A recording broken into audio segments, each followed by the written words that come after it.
Telugu Desam party Janasena party ఉమ్మడి అభ్యర్థులుగా ఈరోజు ప్రకటించిన జాబితాలో తెనాలి కూడా ఒకటి ఉంది. తెనాలిని జనసేన కేటాయిస్తూ ప్రకటించడం జరిగింది. ఈ నిర్ణయాన్ని ఒకసారి పునరాలోచించుకోమని చెప్పి మేము మా అధిష్టానానికి తెలియజేస్తున్నాం. కారణం ఏంటంటే తెనాలి నియోజకవర్గంలో ఆలపాటి రాజేంద్ర ప్రసాద్ గారు కులమతాలకు అతీతంగా ఎంతోమందికి పెన్షన్లు ఇస్తున్నారు, పెళ్లి కానుకలు ఇస్తున్నారు. ఇంకా కులమతాలకు అతీతంగా చర్చిలకి, మసీదులకి, గుళ్ళకి భూరి విళాలు అందిస్తున్నారు. ఏ ఇంట్లో కష్టమైతే ఆ ఇంటికి వెళ్ళి పరామర్శిస్తూ ఉన్నారు. ఆర్థికంగా నేనున్నానని భరోసా ఇస్తున్నారు. తెలుగుదేశం పార్టీ మీకు అండగా ఉంటుందని చెప్పి ఇప్పటికే నియోజకవర్గంలో చాలామందికి ధైర్యాన్ని ఇచ్చారు, వాళ్ళని బలపరిచారు. అట్లాంటి వ్యక్తి తెనాలి నియోజకవర్గంలో ఈజీగా గెలవగలుగుతారు. మేము టీడీపీ జనసేన పొత్తుని వ్యతిరేకించడంలా, ఖచ్చితంగా జనసేన పొత్తు ఉండాల్సిందే.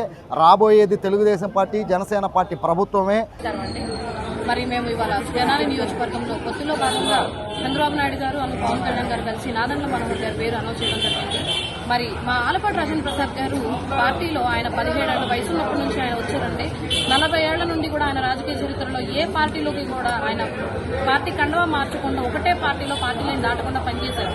మరి 2019 ఎలక్షన్ తర్వాత ఆయన ఓడిపోయిన నెక్స్ట్ డే నుంచి కూడా ప్రతిరోజు కూడా నిరంతరం నియోజకవర్గంలో తిరిగారు. ఆయన నియోజకవర్గం మొత్తం తిరిగి ప్రజల కష్టాలు తెలుసుకొని క్యాడర్ మొత్తం కాపాడుకుంటూ వచ్చారు ఆయన. ఇవాళ మరి అంతకుముందు ఎలక్షన్లో ఓడిపోయిన మనిషి మరి క్యాడర్ను వదిలేసి వెళ్ళిపోయాడు, హైదరాబాద్ వెళ్ళిపోయి కూర్చున్నాడు. ఇవాళ వచ్చేసి నాకు సీట్ కావాలని సీట్ ఇచ్చేశారు. అంటే కష్టపడిన నాయకుడు, మరి నాయకుడిని నమ్ముకున్న కార్యకర్తలు, వాళ్ళకి విలువలు లేవా? కార్యకర్త జెండా మొయ్యందే పార్టీ నాయకుడు అనేవాడు లేడు, పైన పార్టీ అనేది లేదని.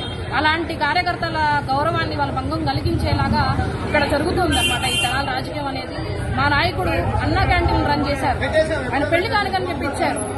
ఇలాంటి మంచి కార్యక్రమాలు ఎన్ని చేయాలంటే ఆయన చేశారు. బాబు గారు పిలుపునిస్తే ఒక్క ప్రోగ్రాం కోసం ఏ ర్యాలీ అన్నా, ఏ ప్రోగ్రాం అన్నా పిలుపునిచ్చారు అంటే అసలు మమ్మల్ని నిద్రపోనిచ్చేవాడు కాదు ఆయన.